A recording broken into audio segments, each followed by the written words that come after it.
Bonjour à tous, c'est Deneige Gaming, j'espère que vous allez bien, j'espère que vous mangez équilibré. Car on se retrouve pour une nouvelle vidéo de Halo 5 Guardians, et aujourd'hui nous allons parler précision. Quelle sensibilité jouer et comment améliorer son shoot? Eh bien ce sujet peut peut-être commencer bizarrement, mais il n'y a aucune solution et tout le monde peut devenir meilleur, croyez-moi.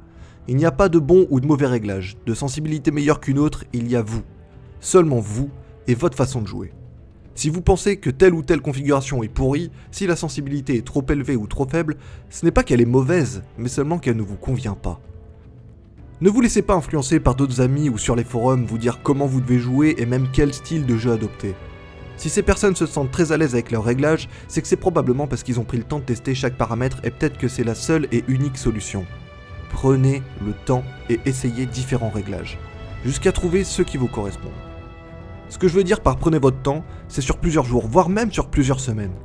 Changer ces configurations sur une après-midi pour ensuite dire « Ah ça me plaît pas, je vais revenir à mon ancienne sensibilité », vous aura juste fait gagner une chose, perdre votre temps. Ça a peut-être l'air bizarre, mais jouer à un jeu vidéo est un exercice mental, et notamment dans un FPS comme Halo. Le fait de repérer un Spartan ennemi, que le cerveau prenne en charge l'information et donne l'ordre à votre main de bouger votre pouce d'une certaine intensité, d'un certain angle, c'est une synchronisation que le cerveau a pris pour habitude d'analyser et d'appliquer avec le temps. Et changer ces configurations lorsqu'on a trop pris l'habitude de jouer avec une autre perturbe cette synchronisation.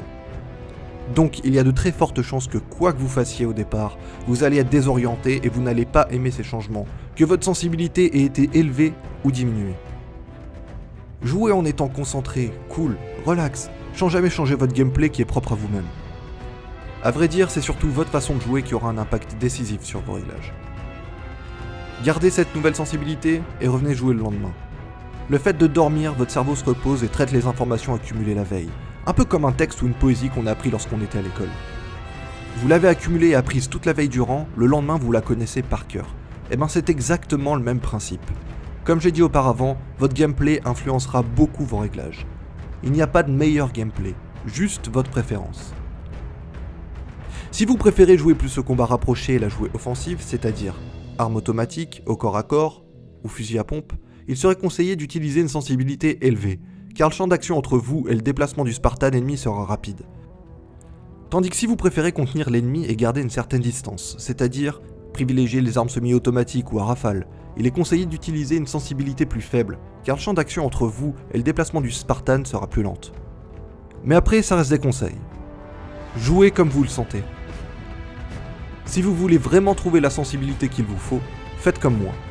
Quand vous vous serez suffisamment familiarisé avec vos nouveaux réglages, munissez-vous d'un papier et d'un stylo tout simplement, et notez à chaque fin de partie votre FDA et votre précision.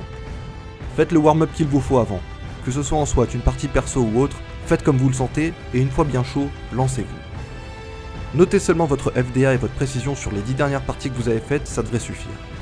Si vous êtes plus un joueur Warzone qu'Arène, il va alors falloir faire une diète de réquisition et n'utiliser que les armes de base, à rafale ou semi-automatique, qui seront les plus à même de démontrer si votre niveau de précision a augmenté ou pas. C'est-à-dire, utiliser un fusil de combat de base, magnum de base, ou avec grand chargeur si vous préférez, et DMR de base. Pas de modification d'armes, de stabilisateur et encore moins de pointeurs laser, ni différents viseurs. Jouez avec les armes classiques. Et surtout le plus important, au risque de me répéter encore et c'est pas grave, ne changez pas votre façon de jouer, d'analyser le jeu et ses diverses situations. Faites exactement comme avant. C'est contraignant, je sais, mais c'est un moindre mal pour un très grand bien sur le long terme, je vous l'assure. Après ces 10 dernières parties notées ou plus si ça vous chante, faites une moyenne entre FDA et précision, et si vous ne voyez pas de changement notable, eh bien changez vos réglages. Halo n'est pas comme tous les FPS. Contrairement à d'autres jeux du genre, le magnétisme des armes et l'aide à la visée sont diminués, donc ça demande du temps, et plus que ce que l'on ne pense. Même si vous avez du mal à trouver les paramètres qu'il vous faut après plusieurs semaines, voire même après un mois, c'est pas grave. Dites-vous plutôt que vous êtes proche du but et que la quête pour trouver son shoot parfait touche bientôt à sa fin. Dans l'hypothèse où vous avez enfin trouvé votre sensibilité. Là, tu touches à ma sensibilité. Je vous conseille d'effectuer, si je peux appeler ça, un exercice que j'effectue de temps en temps. Et ça vaut vraiment le coup de le faire. C'est de jouer non pas en SWAT, ni un autre mode en arène, ni en Warzone, ni Warzone Assault ou Firefight, mais bien en mode solo, en légendaire pour la difficulté bien entendu, mais pas de n'importe quelle façon. En activant le crâne qui a pour nom aveugle. Si vous ne l'avez pas, vous pouvez toujours le trouver lors de la mission numéro 5 qui s'appelle Non confirmé. Vous la trouverez dans l'entrée de la mine ou du site de fouille si vous voulez, après la zone de combat où vous vous battez pour la première fois contre des soldats prométhéens munis de fusils binaires. Montez sur la plique lumineuse et sautez en utilisant le pack propulseur pour vous agripper à la paroi. Ensuite, continuez dans le petit renfoncement tout en étant accroupi. Ce crâne permet de vous rendre, comme son nom l'indique, totalement aveugle. Vous êtes privé de la visibilité de votre arme, votre indicateur de munitions, votre radar et votre viseur. Si vous vous lancez dans ce mode, faites en sorte d'être le plus précis possible. Tirer dans le tas en espérant toucher la cible ne permettra pas de vous améliorer.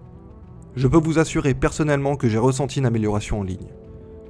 Le fait d'être privé de toutes les interfaces vous permettra de vous concentrer plus sur le milieu de votre écran qui est là où est censé se situer votre viseur et de vous concentrer sur votre cible.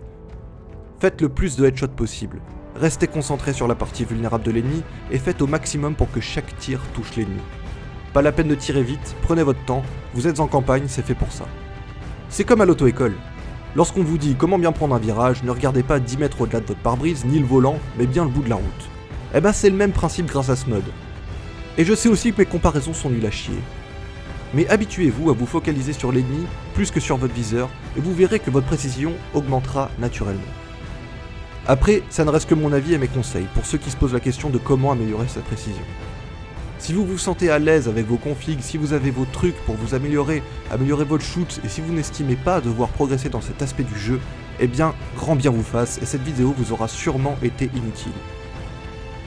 Pour les autres en revanche, j'espère vraiment que cette vidéo et ces petits conseils vous auront plu, et surtout, vous auront aidé. Si vous avez des suggestions ou des questions, n'hésitez pas à m'en faire part dans les commentaires, ça me ferait plaisir.